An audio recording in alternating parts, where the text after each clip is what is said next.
46। 46. وَإِمَّا نُرِيَنَّكَ بَعْضَ الَّذِي نَعِدُهُمْ أَوْ نَتَوَفَّيَنَّكَ فَإِلَيْنَا مَرْجِعُهُمْ ثُمَّ اللَّهُ شَهِيدٌ عَلَى مَا يَفْعَلُونَ۔ یہ ایک بات یہ حضور صلی اللہ علیہ وسلم سے کہا جا رہا ہے کہ ہو سکتا ہے کہ آپ یہ جو عذاب لاؤ عذاب لاؤ عذاب لاؤ ان کے اوپر انہوں بہت تکلیف دے رہی ہیں، ذرا ان کو تکلیف پہنچی تو شاید انہوں اسلام کے طرف آ جائیں، تو اللہ کہہ رہا ہے کہ ہاں عذاب آئے گا، ہو سکتا ہے کہ آپ کی زندگی میں ہی آپ کو دکھا دیں، ان کو عذاب لانے کا دکھایا بھی اللہ۔ ایک یہ تو ہو گیا بدر میں ہو گیا، جنگ بدر میں، اور دوسرا ہاں ہوا سن 9 ہجری میں، وہ جو فتح مکہ کے بعد ہوا وہ بھی ہوا۔ ہاں لیکن اللہ کہہ رہا ہے کہ وہ اما کب یوز ہوتا ہے؟ اور اگر، کئی مفہوم میں آتا ہے یہاں، اور اگر اور نورینکا ہم تمہیں دکھا دیں، بعد الذی نعیدہم جو وعدہ ہم نے ان سے کیا ہے۔ کیا وعدہ کیا اللہ نے کفار سے؟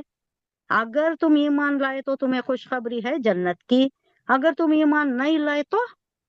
جاتی جہنم میں، یا عذاب آئے گا تم پر، دنیا میں ہی عذاب آئے گا تم پر، یا یہاں عذاب چک بھی گیا تو بھی میری پکڑ سے تو تم بچنے والے نہیں ہو، تمہارا عذاب کہاں ہوگا؟ آخرت میں ہوگا۔ نعیدو ہم نے وعدہ کیا، ہم ان سے، اے نبی حضور صلی اللہ علیہ وسلم سے یہ کہا جا رہا ہے کہ ہم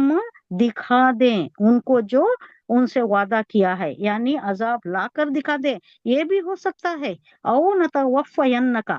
یا آپ کو ہمیں موت دے دیں، وفا یوفی موت دے دینا، وفات اسی سے ہے، ہم آپ کو وفات دے دیں، یعنی آپ کی زندگی میں ہو سکتا ہے کہ ہم ان کے اوپر عذاب لے آئیں، یا ایسے بھی ہو سکتا ہے کہ آپ کو دنیا سے ہم اٹھا لیں، اس کے بعد ان پر عذاب آئے، یہ بھی ہو سکتا ہے۔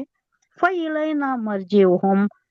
آنا تو ہے ہمارے ہی پاس، فَإِلَيْنَا بس، الینا ہماری طرف، مرجعہم لوٹ کر آنا ہے۔ کہاں بھاگ کر جائیں گے، کہاں بچ کر جائیں گے، اللہ سے بچ کر کہاں جاتی؟ آنا تو ہے ہی، یا تو دنیا میں ہم عذاب دیں دے، یا یہاں بچ بھی گئے تو آخرت میں تو آنا ہی ہے، انہیں ہماری طرف آنا ہی ہے۔ ثم اللہ شہید علی ما یفعلون، پھر اللہ تو شہید ہے، اللہ بتا دے گا کہ یہ کیا کام کر رہے تھے، شہید گواہ، وہ گواہ ہے علی ما یفعلون جو وہ کرتے ہیں۔ تو یہاں حضور صلی اللہ علیہ وسلم سے خطاب،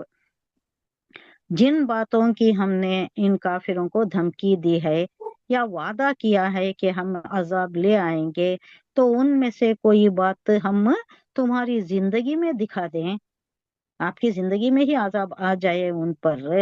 یا تمہاری روح قبض کر لیں، تمہیں دنیا سے اٹھا لیں، پھر بھی ان یعنی کیس ان کو تو آخر میں ہماری طرف آنا ہی ہے، عذاب تو چکنا ہی ہے، یہاں دکھا دیں، آپ کی زندگی میں ہی دکھا دیں، یا آپ کو بھی لوٹا لیں، آپ کو بھی لے لیں، پھر یہ بھی آخرت میں وہاں آ جائیں گے تو وہاں نظر آ جائے گا آپ کو، ان کو جو عذاب دینا ہے وہ آخرت میں مل جائے گا۔ پھر یہ تو ظاہر ہی ہے کہ جو کچھ یہ کرتے ہیں اللہ اس کا پورا پورا شاہد ہے، شہید بولے تو شاہد ہے، پورا پورا مشاہدہ کر رہا ہے۔ مشاہدہ دیکھنا، آبزرویشن کو بولتے ہیں مشاہدہ، آبزرویشن ڈیپلی دیکھنا، چپ کے دیکھنا نہیں، ڈیپلی دیکھنا، مشاہدہ کرنا، اللہ مشاہدہ کر رہا ہے، تو وہاں ان کو سزا مل جائے گی۔ یہ اس پس منظر میں ہے یہ بات کہ یہاں جو زیادہ پرسیکیوشن ہو رہا تھا تو مسلمانوں کی بھی یہ دل میں بات تھی، اور حضور صلی اللہ علیہ وسلم کو بھی تھا کہ یہ لوگوں کو تھوڑا مزہ چکا، تھوڑا عذاب کا مزہ چکایا اللہ تو انہوں تھوڑا پسیج جاتی، انہوں ذرا نرم ہوتی آتی ملک کو، تو اللہ بول رہا ہے کہ نہیں، عذاب تو آئے گا، چاہے تو آئے گا، ادھر بھی آئے گا، اللہ چاہے تو آپ کی زندگی میں بھی آئے گا، یا نہیں تو آپ بھی آ جائیں گے میرے پاس، یہ لوگاں تو آنا ہی ہے آخرت میں، تو وہاں عذاب مل جائے گا، وہاں سب کو دکھ جائے گا نا، وہاں کی روز محشر کی رسوائی سے تو دعا مانگتی ہم، سب کے سامنے ہمارا اعمال نامہ کھل جائے گا، سب کے سامنے اللہ بولے گا، اللہ سب کو دکھا دے گا، یہاں جو جو بھی چھپاتی ہیں ان کو نہیں معلوم ہونا، ان کو نہیں معلوم ہوگا، رسوائی ہو جائے گی، بدنامی ہو جائے گی، وہاں تو سب کھل جائے گا ساری خلقت کے سامنے۔ تو کیا کہا تھا،